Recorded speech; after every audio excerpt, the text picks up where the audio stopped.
Yes, good morning students. So last two videos class lo manamu simple interest మీద కొన్ని problems చూసాము. అందులో instalment methods కూడా చూసాము. So maximum exam point of వ్యూలో ఇంట్రెస్ట్ మీద మనకి ఎటువంటి క్వశ్చన్లు వస్తాయంటే combination of compound interest and simple interest అని రావచ్చు, లేకపోతే కాంపౌండ్ ఇంట్రెస్ట్ మీద ఎక్కువ క్వశ్చన్లు అంటే ఎక్కువ పాసిబిలిటీ ఉన్నటువంటి చాప్టర్ ఇంట్రెస్ట్లు ఏమైనా ఉందండి కాంపౌండ్ ఇంట్రెస్ట్ అండి. సింపుల్ ఇంట్రెస్ట్ మీద మాత్రమే క్వశ్చన్లు వచ్చేదానికి అవకాశం ఉంది, but compare to compound interest తక్కువ ఛాన్స్ ఉంటుంది. ఓకేనా? సో తక్కువ మోడల్స్ ఉంటాయి సింపుల్ ఇంట్రెస్ట్లో, ఎందుకంటే ప్రతి సంవత్సరం మనం కట్టేటువంటి వడ్డీ సమానంగా ఉంటుంది కాబట్టి తక్కువ క్వశ్చన్స్ ఉంటాయండి, మోడల్స్ తక్కువ ఉంటాయి. నెంబర్ ఆఫ్ మోడల్స్లో ఒక 90% వరకు కవర్ చేశాను, కొన్ని మోడల్స్ కవర్ చేయలేదు.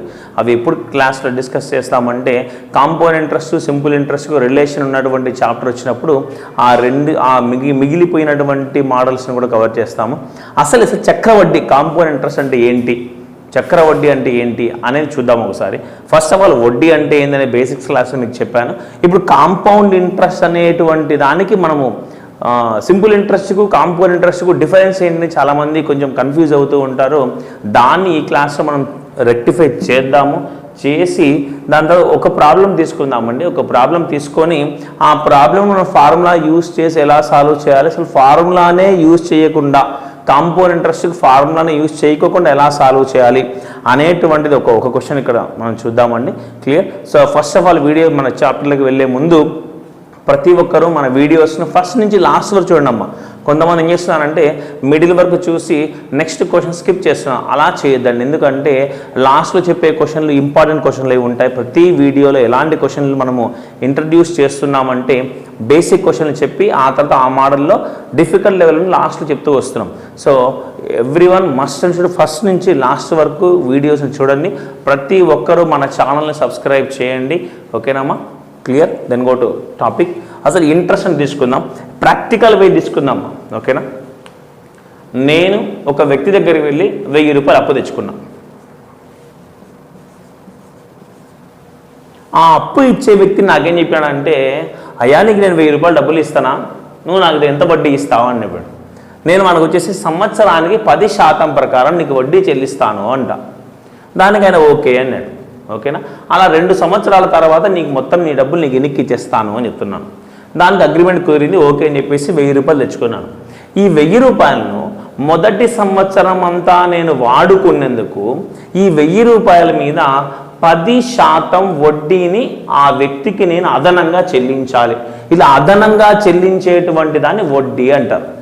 ఒక సంవత్సరం అంతా ఈ 1000 రూపాయలు వాడాను, ఒక సంవత్సరం పూర్తయింది కాబట్టి నా అగ్రిమెంట్ ప్రకారము ఈ 1000 రూపాయల మీద ఎంత వడ్డీ శాతం చెల్లించాలి అంటే 10% చెల్లించాలి. 1000 రూపాయలలో 10% విలువ ఎంత అంటే 100 రూపాయలు.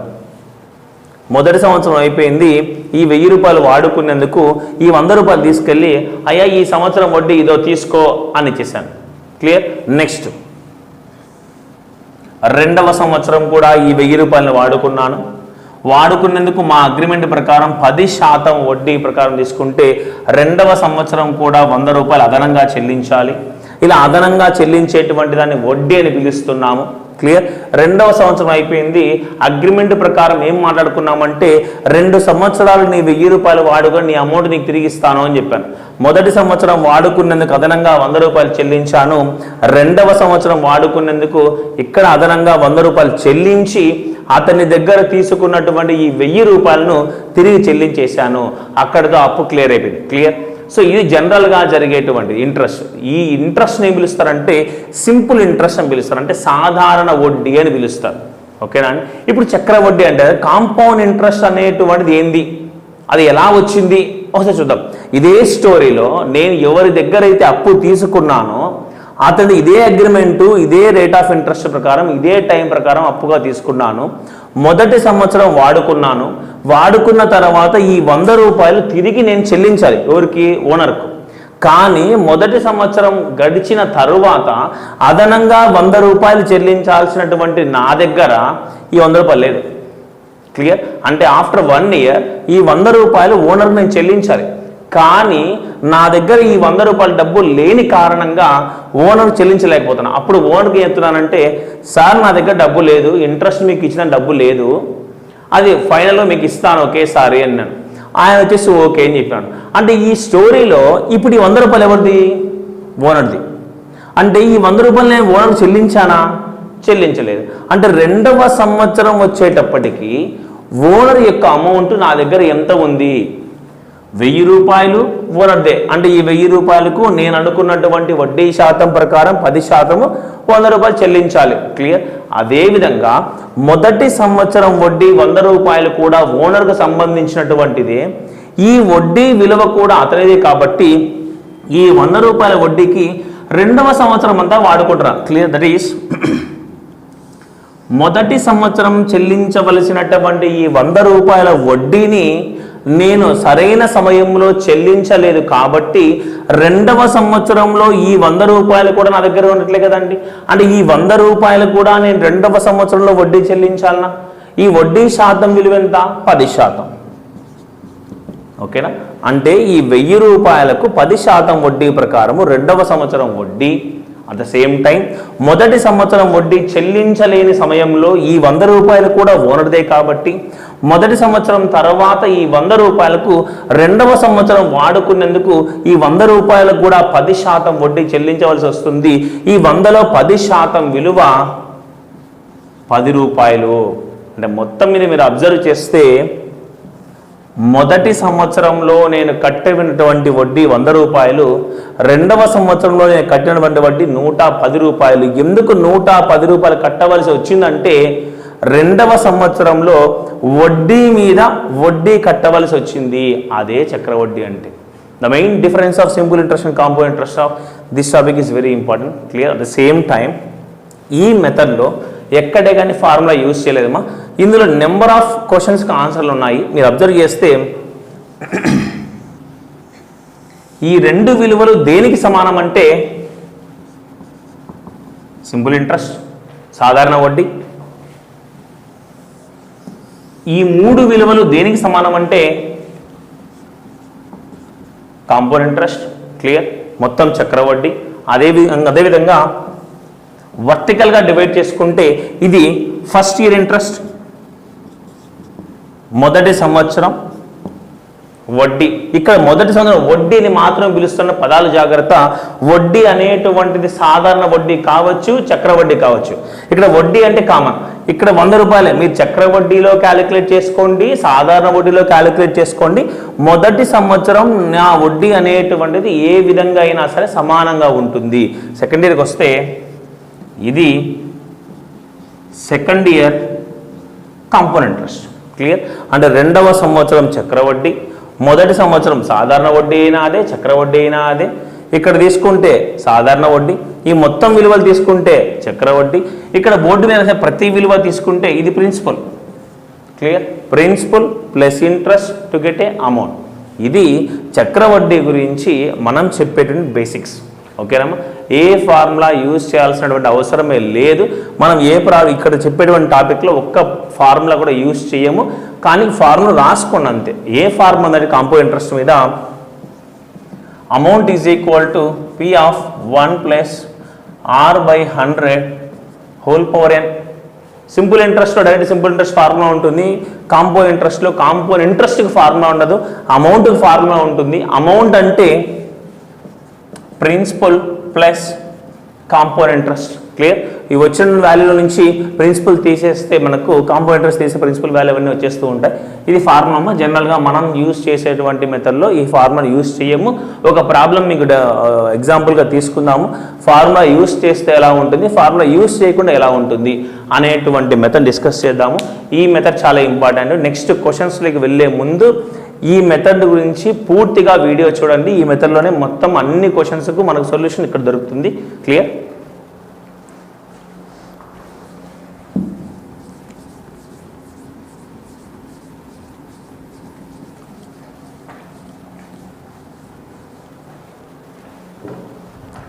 సరే, ఒక క్వశ్చన్ తీసుకుందామండి. క్వశ్చన్లో డేటా వచ్చేసి జనరల్గా rate of interest 1/2% per annum, time 2 years, compound interest is 170 rupees. Then find principal. అసలు కనుగొనండి. ప్రిన్సిపల్ కావచ్చు, అమౌంట్ కావచ్చు, ఇంకేదైనా కావచ్చు. జనరల్గా మన ఫార్ములా ఏముందండి, amount is equal to principal of 1 + r/100 అది మన formula.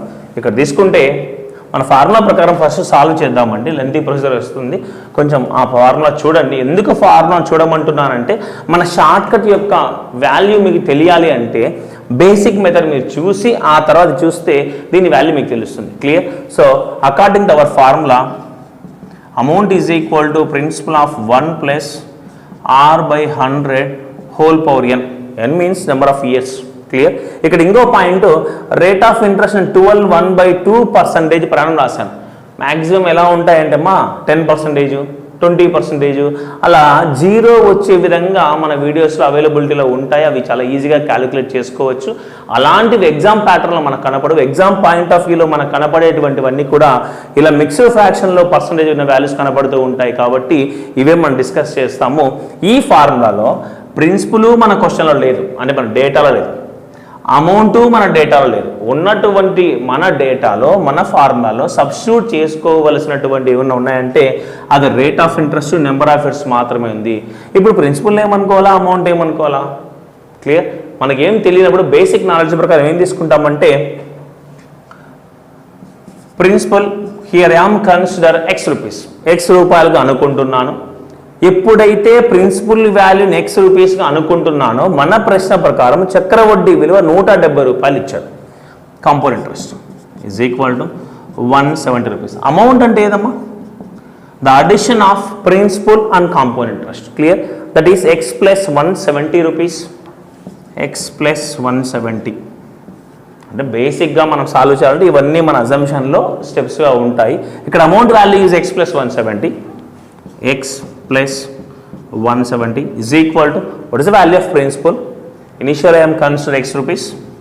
X of 1 plus, what is the r value? 12/1/2%. Percentage అంటే ప్రతి 100కు అని. ఆల్రెడీ డినామినేటర్లో ఇక్కడ 100 ఉంది కాబట్టి ఈ 12/1/2 మిక్స్డ్ ఫ్రాక్షన్ నుంచి ఫ్రాక్షన్గా మార్చుకోండి. That is 25/2. Clear? 25/2/100 whole power n. n means number of years, that is 2 years. Clear? ఇది మన బేసిక్ మెథడ్లో ఉన్న ఫార్ములాలో సాల్వ్ చేసేది. ఒకసారి సాల్వ్ చేద్దామా? x + 170 is equal to x of 25/2 అంటే 25/200. Clear? 1 + 25/200 whole square. After cancellation 25 ones 25 8s. ఇక్కడ మనం ఎల్సిఎం తీసుకుంటే x + 170 rupees is equal to x of 8 + 1 that is 9/8 whole square. 9 square 81, 8 square 64. Clear? That is x + 170 is equal to x into 81/64. ఓకేనమ్మా? Cross multiplication చేసుకుంటే 81x/64 దీని meaning. ఓకేనా? ఇక్కడ రాద్దాము 81x/64. After cross multiplication will get 64x plus 64 into 170. So 0 28 6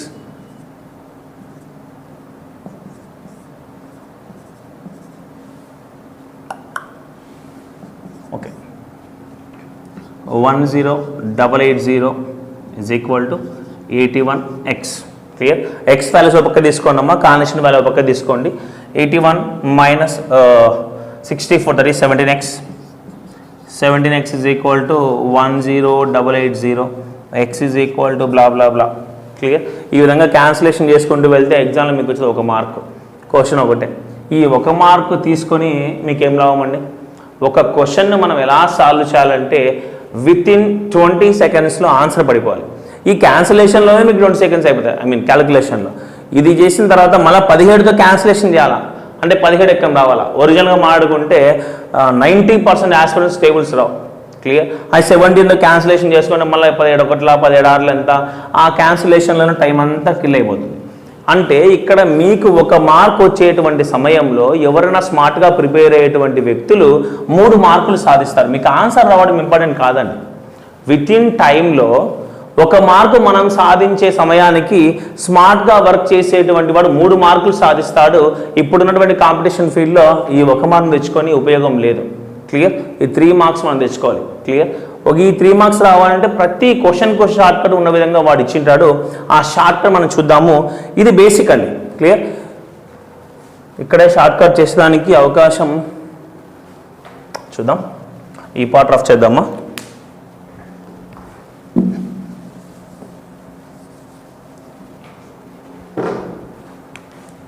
ఇక్కడ మీరు observe చేస్తే ఇక్కడ మనం ఏ ఫార్ములా యూజ్ చేయము. ఫస్ట్ మన మెథడ్లో ఏం గుర్తుపెట్టుకోవాలంటే ఇచ్చినటువంటి డేటాలో రేట్ ఆఫ్ ఇంట్రెస్ట్ ఉందా, టైం ఉందా, ఒక రియల్ వాల్యూ ఉండాలి. ఈ 3 ఉంటే చాలు. క్వశ్చన్లో వాడు ఏమడిగినా సరే మనం ఈజీగా ఆన్సర్ చేసుకోవచ్చు. Clear? First of all rate of ఇంట్రెస్ట్ను పర్సంటేజ్ వాల్యూ నుంచి ఫ్రాక్షన్లకి మార్చండి. Any chapter, any question. Clear? First of all we will change into percentage into fraction. What is the value of 12 1/2 percentage into fraction? That is 1/8. 1/8. What is the time value? 2 years. ఈ 1/8 meaning ఏంటి అనేటువంటి percentage క్లాస్లో మీకు చెప్పాను. అంటే every denominator ఏం denote చేస్తుంది, numerator ఏం డినోట్ చేస్తుంది అనేటువంటి పాయింట్ని మీకు ఎక్స్ప్లెనేషన్ అక్కడ ఇచ్చాను. So denominator value belongs to principal 8/2 అంటే mean 8 square, that is 64. Here I am consider my principal value, my dummy principal, not original. Clear? Here I am consider my dummy principal is 64. ఈ 64 ఎలా వచ్చిందంటే వడ్డీ శాతాన్ని భిన్నంలోకి మార్చిన తర్వాత హారానికి పవర్లో time వేశాను. ఓకేనమ్మా. The time is how many years? 2 years, 1 year, second year. What is the rate of interest value? That is 1/8. Rate of interest per annum ప్రతి సంవత్సరానికి అంటున్నాడు. That is 1/8 and 1/8. What is the value of 64 of 1/8? అంటే 64లో 1/8వ వంతు విలువ ఎంత? 8 parts. Similarly in second year 1/8th part is 8. These two values belongs to which interest? Simple interest. But here we are calculated into compound interest. What is the meaning of compound interest? Interest on interest. అంటే మొదటి సంవత్సరం వడ్డీకి వడ్డీ మనం 2వ సంవత్సరంలో pay చేయాలంటే ఈ 8 రూపాయల మీద 2వ సంవత్సరంలో వడ్డీ కట్టాలి. 2వ సంవత్సరం వడ్డీ శాతం 1/8. 1/8 of 8, that is 1. Clear? This total values belongs to compound interest. ఎందుకు కాంపౌండ్ ఇంట్రెస్ట్ తీసుకుంటున్నామంటే according to our question in our data the compound interest value is 170 rupees. Clear? But in our way the compound interest is how many parts? 8 plus 8 plus 1, 17 parts. 17 parts is equal to 170 rupees. Clear? Then find the principal value. Principal value enta? Principal here I am consider 64 parts. 17 parts 170 అయితే 64 parts కి ఎంత? Clear? After cancellation 17 ones, 17 tens, cross multiplication of these two values 640 rupees. Sir amount కనుక్కోమంటే ఎట్లా? అక్కడ confuse ఏం లేదమ్మా. Principal 64 parts ఉంది, interest ఎంత? 17 parts. 640 plus 170 amount value. ఇక్కడ మీకు రావాల్సిన డౌట్ ఏంట్రా అంటే సార్ మీకేమీ మీరు బాగానే చెప్పేసినారు, టైం వాల్యూ 2 ఉంది కాబట్టి 2 years వేశారు. బట్ కొన్ని క్వశ్చన్స్లో 2 years 73 days, 2.5 years అలా ఉంటాయి. అలాంటి క్వశ్చన్స్ ఎలా సాల్వ్ చేయాలి ఈ మెథడ్లో? ఈ మెథడ్ అంటే ఫార్ములాస్ ఉంటాయి కాబట్టి నేను సాల్వ్ చేస్తాను. ఏ క్వశ్చన్కైనా సరే ఫార్ములా అవసరమే లేదు కాంపౌండ్ ఇంట్రెస్ట్లో. ఈ మెథడ్ యూస్ చేస్తాము. Maximum 10 seconds. క్లియర్? ఇక్కడ వచ్చిన వాల్యూస్ చూడండి, ఇక్కడ వచ్చిన వాల్యూస్ చూడండి. ఈ వాల్యూస్ ఎంత చిన్నగా ఉంటాయి, ఈ వాల్యూస్ మరీ క్యాల్కులేషన్ ఎక్కువ ఉంటాయి. ఓకేనా? ఎటువంటి క్వశ్చన్ అయినా సరే 2.5 years ఇవ్వండి, 2 years 73 days ఇవ్వండి, అంటే in terms of days and years, months and years ఎలా ఇచ్చినా సరే by using this method to calculate the answer very very easy. Clear? So మళ్ళీ ఒకసారి చెప్తున్నానమ్మా, ప్రతి ఒక్కరు 100% మన ఛానల్ సబ్స్క్రైబ్ చేసుకోండి. ఇలాంటి ఇంట్రెస్టింగ్ క్వశ్చన్స్ని ఇంకా మనము ఈ వీడియోస్లో డిస్కస్ చేస్తాము. Thank you.